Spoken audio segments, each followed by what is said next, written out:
రాలేదు. మళ్ళీ coming to ద్వితీయ సప్తమ స్థానాలకు సంబంధించిన స్థితిగతుల్లో అలాంటి అంతర్దశలు 2023లో మొదలయ్యాయి.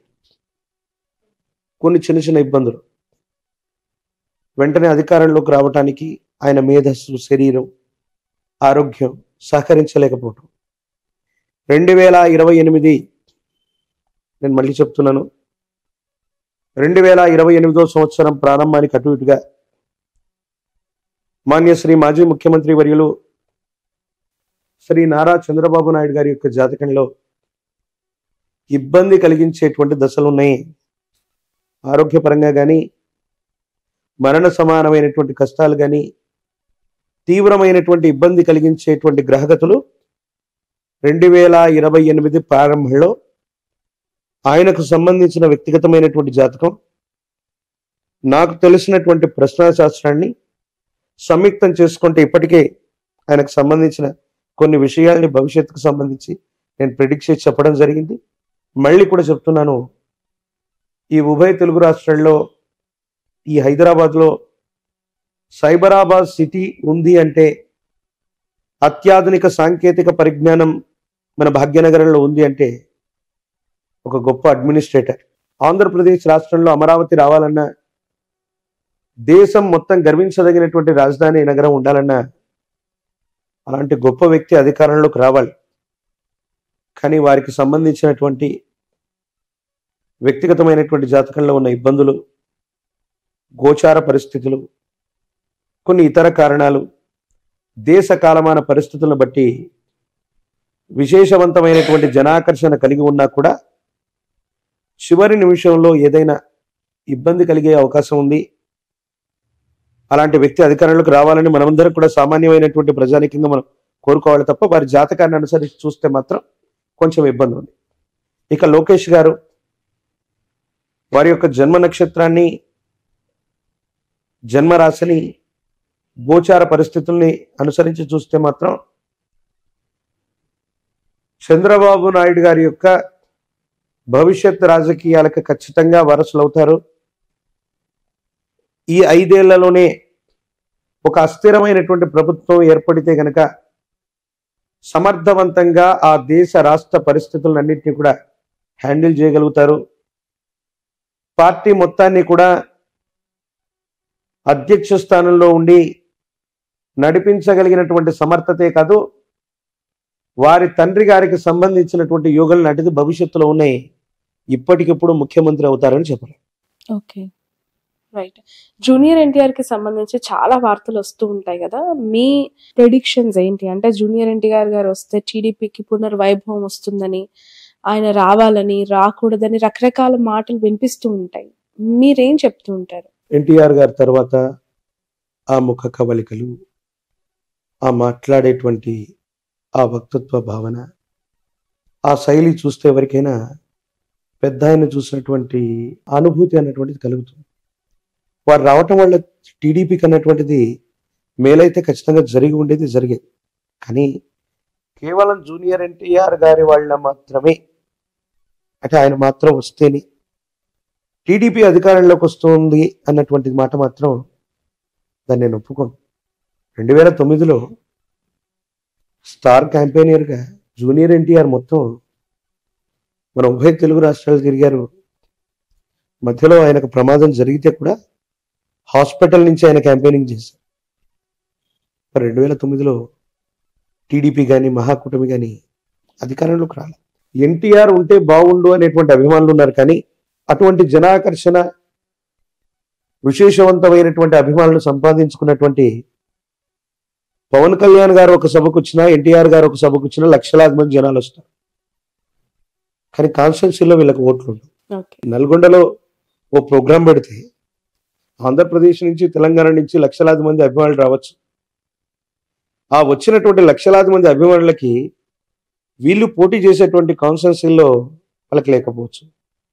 ఇదే జూనియర్ ఎన్టీఆర్ గారి యొక్క సోదరైనటువంటి సుహాసిని గారు కూకట్పల్లి నుంచి గత ఎన్నికల్లో పోటీ చేసినట్టున్నారు. ఎన్టీఆర్ గారు ప్రత్యక్షంగా మరి ప్రచారం చేశారో లేదో తెలియదు, కానీ తన సోదరికి సంఘీభావంగా వెళ్ళారు. కేవలం ఒక్క జూనియర్ ఎన్టీఆర్ గారు రావటం వల్ల తెలుగుదేశం పార్టీ చరిత్రను తిరగరాస్తారని కాదు, తెలుగుదేశం పార్టీ అనేటువంటిది అదొక గొప్ప చరిత్ర. 40 సంవత్సరాల క్రితం ఆనాడు ఉన్నటువంటి ప్రత్యేకమైన పరిస్థితులను బట్టి తెలుగు వాళ్ళ కోసం ఒక ప్రాంతీయ పార్టీగా ఏర్పడి దేశ రాష్ట్ర రాజకీయాలన్నింటినీ కూడా ఇచ్చేసినటువంటిది ఎంతోమంది కార్యకర్తల యొక్క బలం ఉంది. జూనియర్ ఎన్టీఆర్ గారు రావటం వల్ల అడిషనల్ ప్లస్ అవుతుంది తప్ప, వారు మాత్రమే రావటం వల్ల ఈ పార్టీ నిలబడుతుంది అన్నటువంటి దాంట్లో వాళ్ళ అభిమానులు బాధపడచ్చు, వారి అభిమానులు ఇదవ్వచ్చు. ఆయనకు ఆ ఉద్దేశం ఉండి పార్టీని బ్రతికించాలన్నటువంటి స్థితిగతి ఉంటే ఈ పార్టీకి ఎప్పుడో వారు వచ్చి ఉండేవాళ్ళు. నాకు తెలిసి ఆంధ్రప్రదేశ్ కాకుండా సమీప భవిష్యత్తులో తెలంగాణకు సంబంధించిన రాజకీయాల్లోకి జూనియర్ ఎన్టీఆర్ గారు వచ్చేటువంటి అవకాశం, అంటే తెలంగాణకు సంబంధించినటువంటి తెలుగుదేశం పార్టీ ఇక్కడ కొంచెం చాలా తక్కువగా ఉన్నటువంటిది ప్రస్తుతం ఉన్నటువంటి పరిస్థితుల్లో. సమీపమైన భవిష్యత్తులో ఈ కుటుంబ సభ్యులందరూ కూడా కలిసి తెలంగాణకు సంబంధించినటువంటి విభాగం ఏదైనా జూనియర్ ఎన్టీఆర్ గారికి ఇస్తే అది మంచి అడ్వాంటేజ్ అయ్యే అవకాశం ఉంది.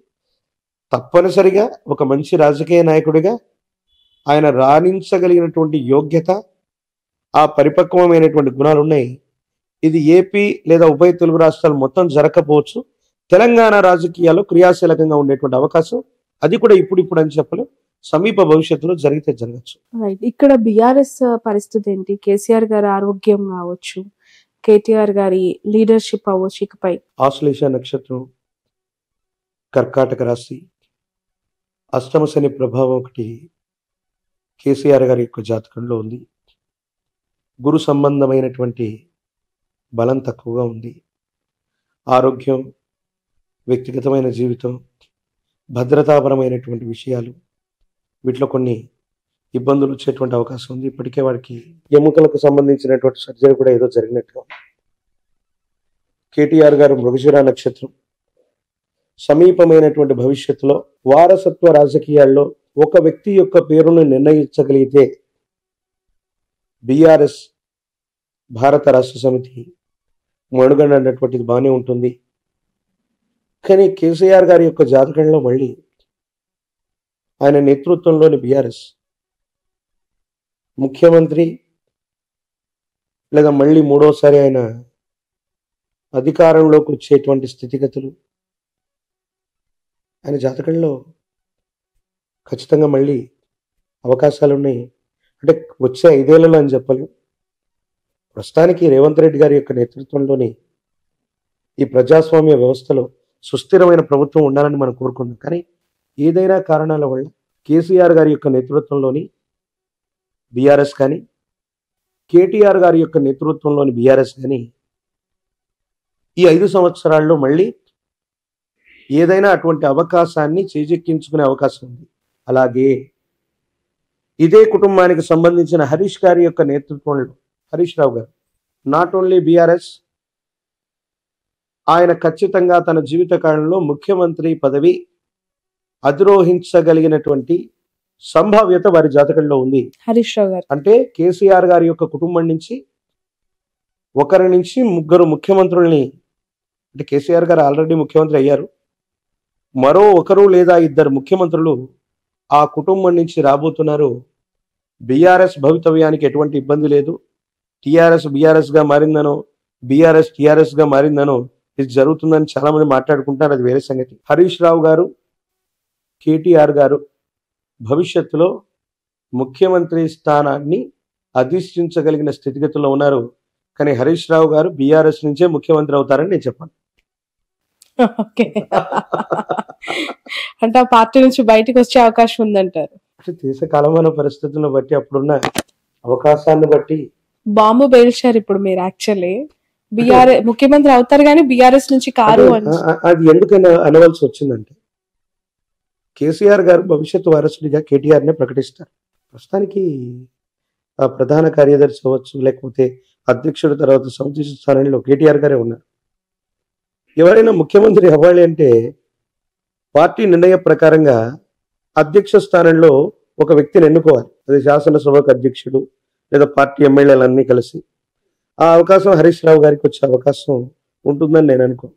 కానీ ఖచ్చితంగా ఆయన హరీష్ రావు గారు సమీప భవిష్యత్తులో తెలంగాణకు సంబంధించిన ముఖ్యమంత్రిగా వారు ఉండబోతున్నారు, నో డౌట్ అట. Right. Thank you so much for your valuable time అండి. చాలా విషయాలపైన మీ అభిప్రాయం మాకు తెలియజేశారు. సంతోషం. జై వీరబ్రహ్మ, జై గోవిందమ్మ.